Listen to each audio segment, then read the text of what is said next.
इतनी सर्दी में भोजन की खोज करना पक्षियों के लिए कोई आसान काम न था।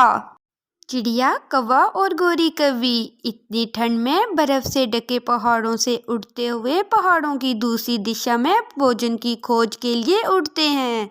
थक गया, मैं तो बहुत थक गया। मेरे पंखों में बहुत जोरों से दर्द है। अब मुझसे और नहीं उड़ा जाएगा। लेकिन कालू, हमें भोजन की तो खोज करना ही होगी। ऐसे हम इतनी ठंड में भोजन के बगैर भी तो नहीं गुजारा कर सकते ना। चलो चिड़िया, अब हमें भोजन की खोज करनी चाहिए। इधर बैठे बैठे अपना समय नहीं ज़ाया करना चाहिए, वरना शाम हो जाएगी और ठंड तो शाम को और ज़्यादा बढ़ जाती है। उस ठंड में हमारे लिए उड़ना भी मुश्किल हो जाएगा। ऐसे फिर वो तीनों वहां से उड़ते हैं। वो तीनों ऐसे ही उड़ते हैं, तेज हवा शुरू हो जाती है। एक ठंड और ऊपर से तेज हवा। पक्षियों के लिए इस ठंडी और तेज हवा में उड़ना और भी मुश्किल था। फिर वो तीनों पक्षी एक डाल के नीचे बैठ जाते हैं। मुझे तो बहुत ठंड लग रही है, मैं और नहीं उड़ सकती। सर्दी की वजह से मेरे पंख भी दर्द करने लगे हैं। हाँ चिड़िया, इस ठंडी हवा में उड़ना तो बहुत मुश्किल है, परंतु हम रात कैसे गुजारेंगे? शाम भी होने को है और हमें खाने के लिए भी भोजन नहीं मिला। ठंड के मारे वो तीनों पक्षी उस डाल के नीचे बैठे हुए थे। इतने में कालू कौवे की नजर दूर सामने एक घर पे पड़ती है। वो सामने चिड़िया, वो सामने एक घर है। चलो हमें उनसे मदद मांगनी चाहिए। हो सकता है उस घर में कोई दयालु पक्षी रहता हो, वो हमारी मदद ही कर दे। जल्दी चलो दोस्तों, वरना इस तेज हवा में तो हम मर ही जाएंगे। मुझे तो बहुत ठंड लग रही है। फिर वो तीनों दोस्त थोड़ी ही दूर उस घर की तरफ चले जाते हैं। चिड़िया दरवाजे पर दस्तक देती है। कौन है दरवाजे पर? जो भी है अंदर आ जाओ, दरवाजा खुला ही है। चिड़िया, गोरी कवि और कालू कौवा उस घर के अंदर चले जाते हैं। चाचा कबूतर, क्या ये घर आपका अपना है? हाँ चिड़िया बेटी, ये घर मेरा अपना ही है। चाचा कबूतर, बाहर बहुत ठंड है, ठंड के साथ तेज हवा भी। आपको पता है हम पक्षी इस तेज हवा में नहीं उड़ सकते।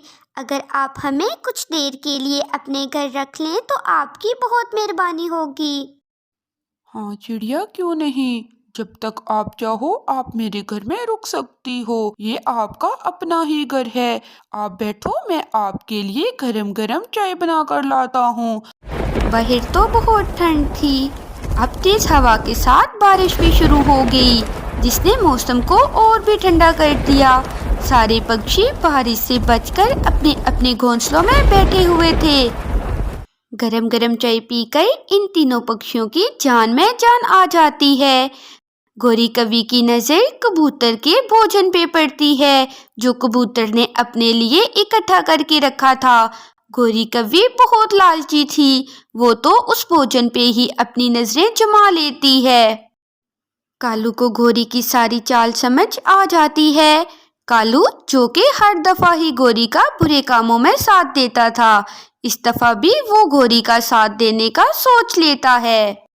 देखो देखो खिड़की में, मुझे लगता है बारिश के साथ साथ बर्फ के ओले पड़ रहे हैं।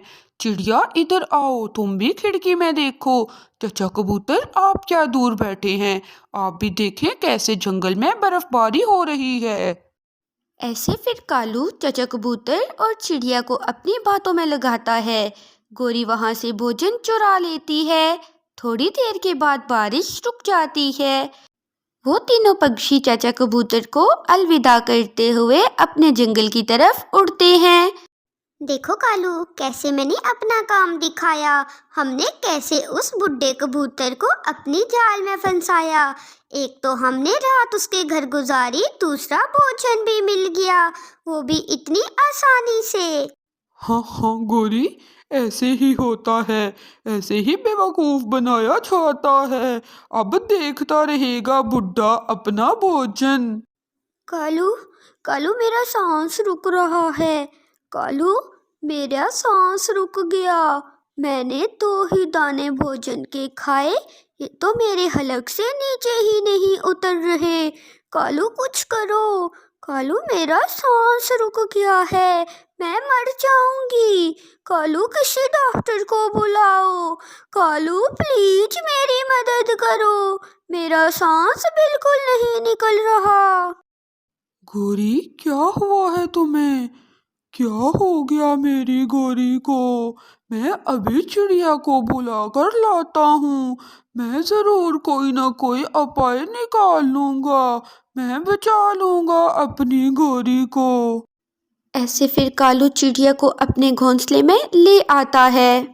चिड़िया, चिड़िया देखो, मेरी गोरी को क्या हो गया है।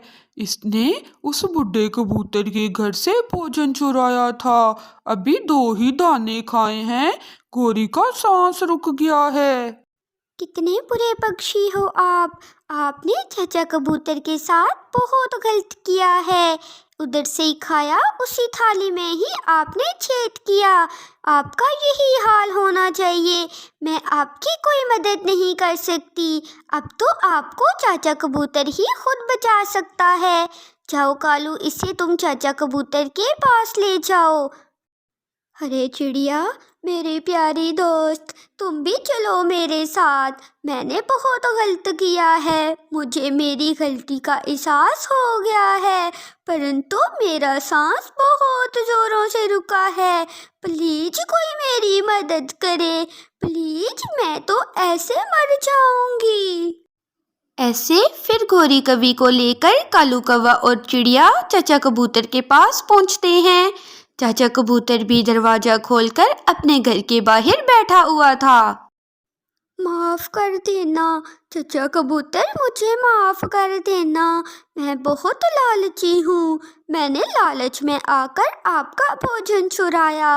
मुझे माफ़ करें। मैं जानती हूँ जब तक आप मुझे माफ़ नहीं करेंगे मेरा सांस नहीं निकलेगा।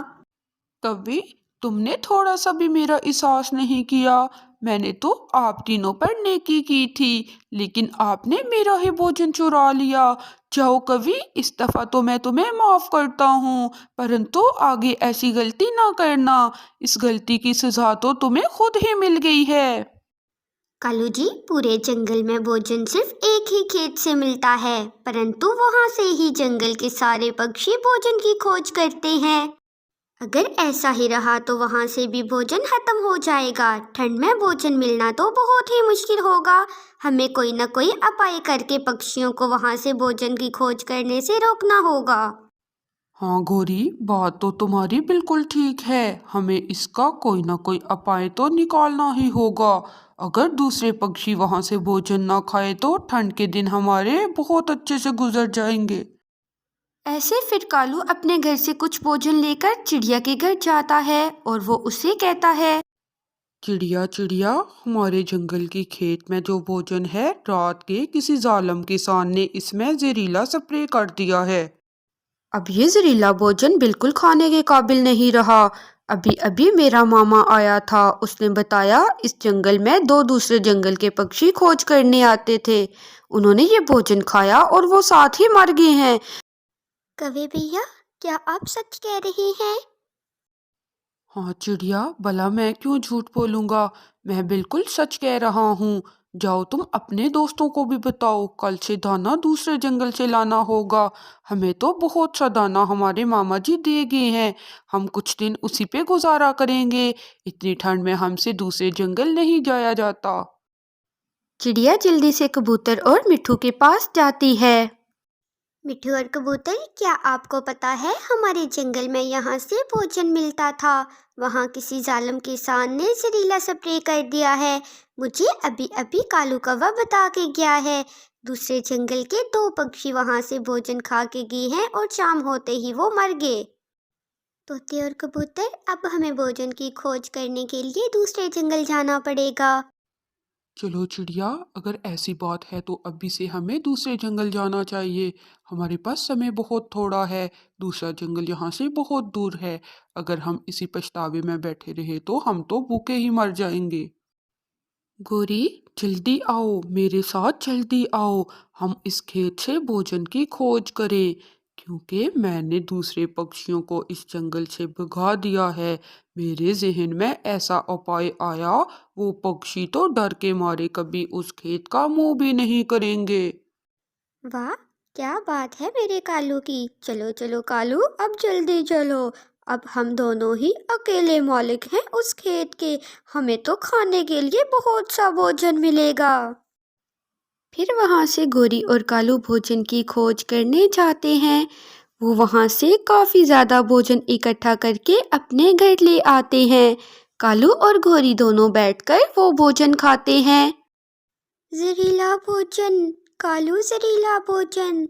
मैंने 2 ही दाने खाए हैं, मेरा सांस रुक गया है।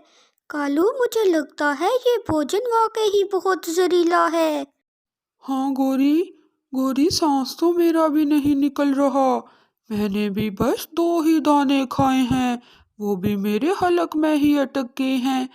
गोरी, सांस तो मेरा भी नहीं निकल रहा। मुझे लगता है मेरा आखिरी वक्त आ गया है। जो हालत इन 2 दानों ने मेरी कर दी है, लगता है सच में किसी जालिम इंसान ने स्प्रे किया हुआ था। कालू, कालू, मुझे लगता है मेरा भी आखिरी समय आ गया है। एक हमने झूठ बोला, दूसरा हमने उन पक्षियों को यहाँ से भगा के अच्छा ही किया था। चलो, उनकी तो जान बच जाएगी। वो दोनों ऐसी बातें कर रहे थे।